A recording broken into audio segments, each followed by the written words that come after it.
Olá, este é o blog Civil Imobiliário. E no vídeo de hoje eu tenho a grande satisfação de novamente rever o desembargador Dr.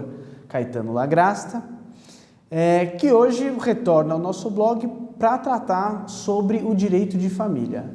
E um dos motivos que me fez pedir ao Dr. Caetano Lagrasta discorrer sobre o direito de família foi uma obra que me chamou bastante atenção. E o nome... Direito de Família, Novas Tendências e Julgamentos Emblemáticos. Publicado pela Atlas em segunda edição. Eu sou coautor, junto com o Zé Fernando Simão e o Flávio Tartucci. Que também já foram entrevistados aqui nesse blog. E hoje, doutor Lagrasta, para a gente dar início, eu gostaria de comentar um pouco da Emenda 66 de 2010, que traz um certo embate na doutrina, né? A gente pode dizer ou não que hoje em dia não existe mais separação e tão somente o divórcio?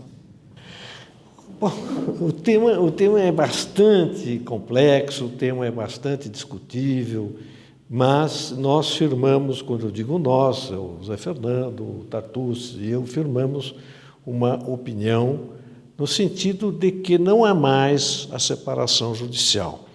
Aqueles prazos todos, aquela demora que fomentava muito mais a divisão, não só a divisão entre marido e mulher, ou companheiro e companheira, mas essa divisão ia refletir diretamente nos filhos, causando muito mais oportunidades de se instalar uma alienação parental, uma guarda que não fosse compartilhada, enfim. Não há mais, pela emenda constitucional, que é uma determinação constitucional, não há mais uma separação judicial. O que nós admitimos é que há uma separação de corpos. Você não pode se separar, você tem uma convicção religiosa que não pode divorciar. Você e sua esposa estão de acordo quanto a isso, vocês entram com uma separação de corpos, evidentemente que não é porque não pode se divorciar que você vai ser obrigado a conviver com aquela pessoa ou ela conviver com você. Então, separa de corpos, vai continuar vivendo. Isto quando os dois estão de acordo. Se um deles não estiver de acordo e disser, não, eu quero o divórcio, o juiz obrigatoriamente vai determinar que haja o divórcio, ele vai decretar o divórcio. Alguns dizem, bom, mas depois que decretou o divórcio, como é que ficam os filhos, o nome, as visitas, a guarda? Eu uso sempre uma instituição muito bem analisada por Cândido Dinamarco, que são os capítulos da sentença. Você decreta o divórcio e o restante, no mesmo processo, serão novos capítulos. Então, depois, em seguida, você pode decidir sobre guarda, sobre visitas, sobre nome, sobre partilha. Então, são etapas, capítulos da sentença. Eu acho que isto resolve. Não há dúvida de que isto também representa ou repercute um certo cartorialismo. Eu vou perder clientes. Né? Bom, a determinação constitucional não vai pensar nisso. A determinação constitucional é que não existe mais. E realmente nós entendemos que não existe. Foi uma opção legislativa. Quer dizer, como que você vai ler a mentalidade do legislador se ele diz que só existe o divórcio? E é uma coisa absolutamente... representa um progresso nas questões de família. Enquanto você ficava esperando 1 ano para isto, 2 para aquilo, o que acontecia com os seus filhos? Só acontecia coisa ruim. É muito difícil. Se você tem uma separação civilizada, vamos chamar assim, nós dois, eu e minha esposa, estamos de acordo que vamos nos separar, é evidente que essa separação não é por 15 dias, 1 ano, 15 anos ou 15 meses. Nós resolvemos para podermos tentar novamente buscar a felicidade e não ficar amarrado eternamente, salvo, diga-se sempre, se é uma opção ideológica religiosa. Perfeito. Doutor Lagrasta, outro tema que suscita muitas dúvidas diz respeito à alienação parental. E eu sei que o senhor é um grande conhecedor da matéria. O que é essa alienação parental que tanto se diz hoje? Bom, vamos definir rapidamente, nós estamos conversando com advogados, com pessoas esclarecidas a respeito da questão jurídica, né? Vamos dizer que seja provocar na criança ou no adolescente a ideia de falsa memória. Você diz, olha, a sua mãe não presta, por causa disto, disto e disto e disto e disto.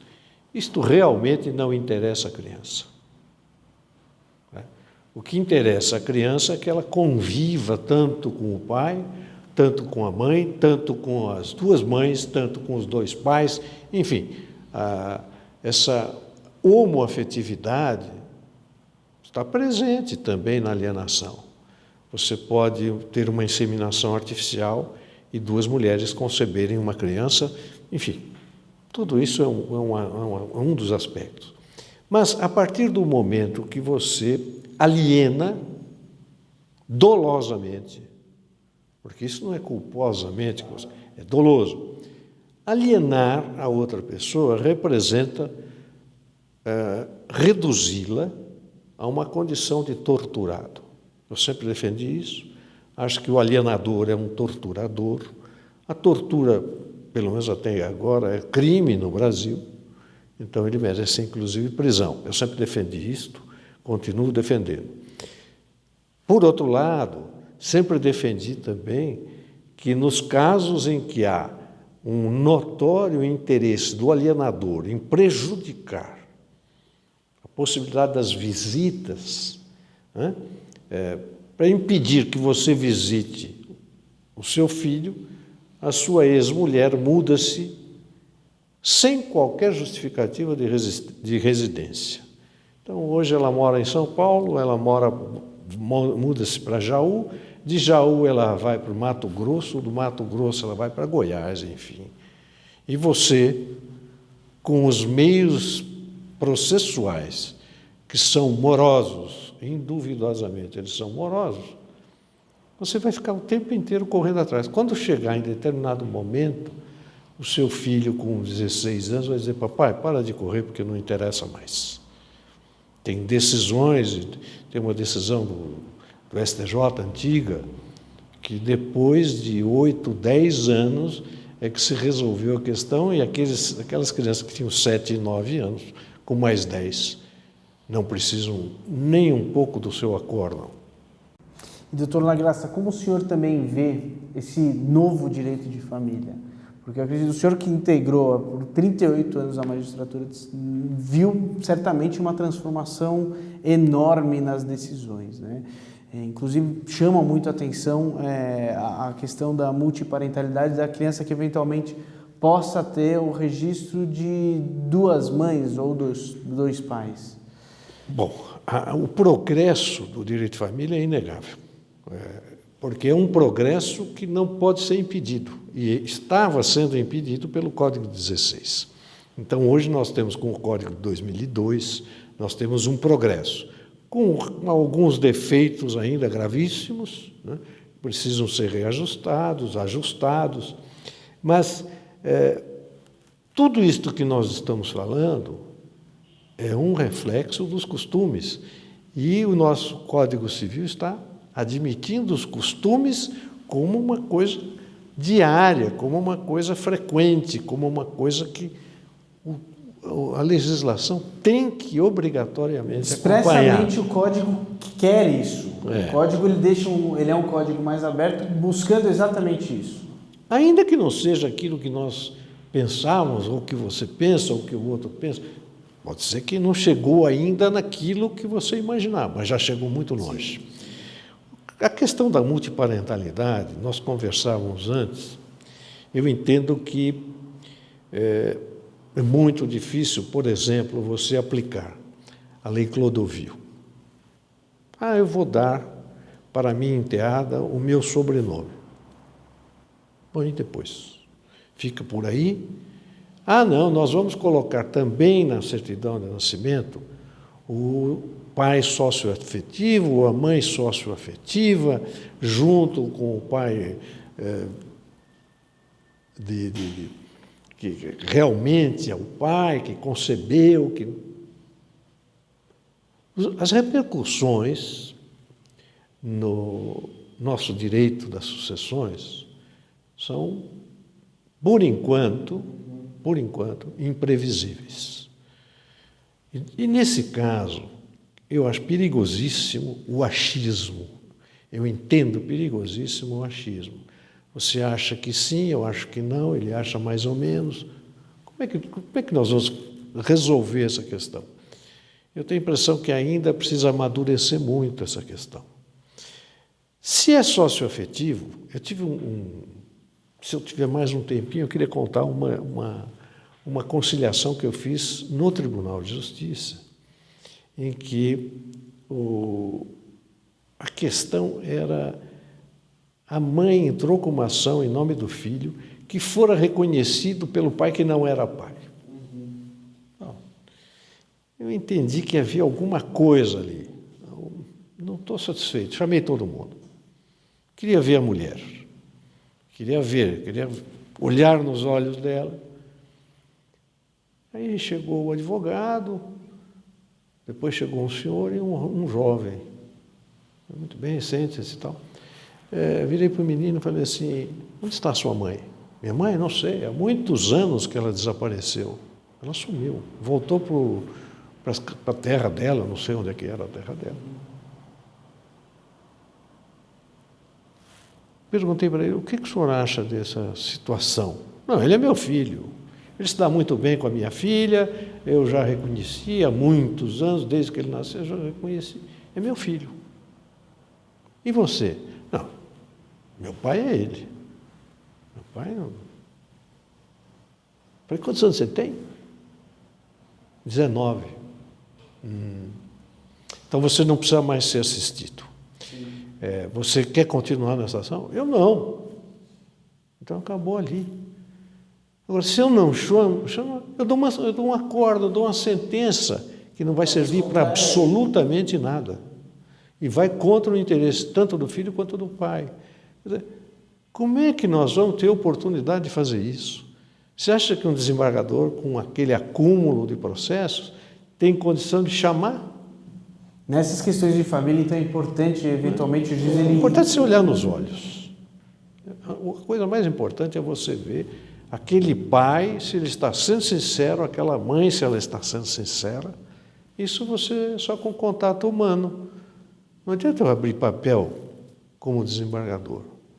Esse é um dos graves defeitos do julgamento em segundo grau. E também, muitas vezes, o juiz ele tem um traquejo que faz com que as partes se conciliem ali, que às vezes, por anos e anos, as famílias não conseguiam, mas às vezes o juiz ele tem essa sensibilidade de mostrar as consequências, né? Se eu fosse contar aqui alguns causos da vara, principalmente da vara, porque no tribunal foram pouquíssimas as oportunidades de fazer acordo e tal. Mas aquilo era essencial. Se eu disser para você que eu fiz 98% de acordos, 95% de acordos enquanto estava na vara, sabe o que o Tribunal de Justiça, não sei se pensava ou pensa? Vara da família é tranquilo, é só acordo. Essa parte eu ainda vou me reservar para um próximo programa. Tá ótimo. Doutor Lagrasta, outro ponto também, eu acho que a guarda, sobretudo eventual guarda compartilhada, que hoje muito se diz.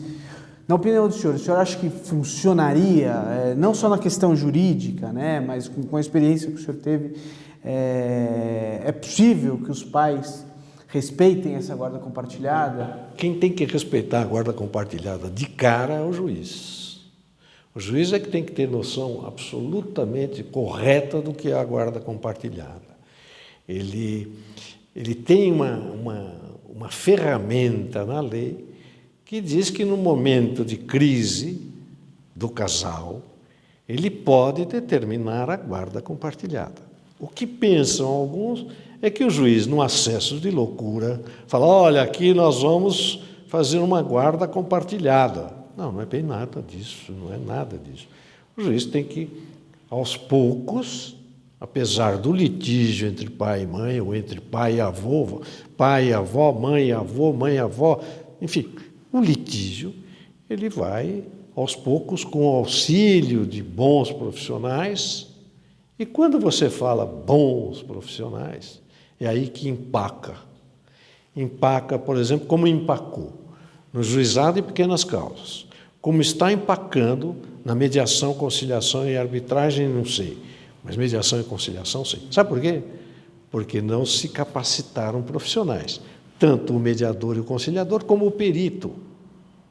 Você imagina a questão mais grave que existe na alienação parental, que tem repercussões na guarda e vice-versa, que é eu chegar numa delegacia e dizer assim, meu companheiro, ou minha mulher, ou minha companheira, estão abusando do meu filho sexualmente.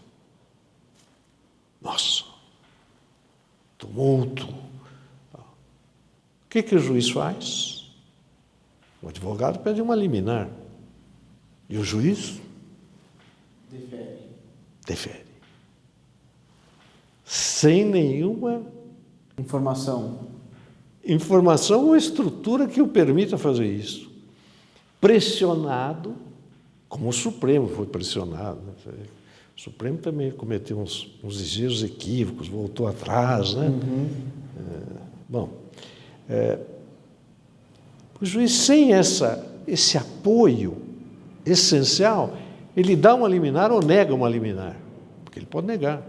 Mas, de repente, o sujeito era mesmo pedófilo, ele estava abusando do filho, ela estava abusando da filha,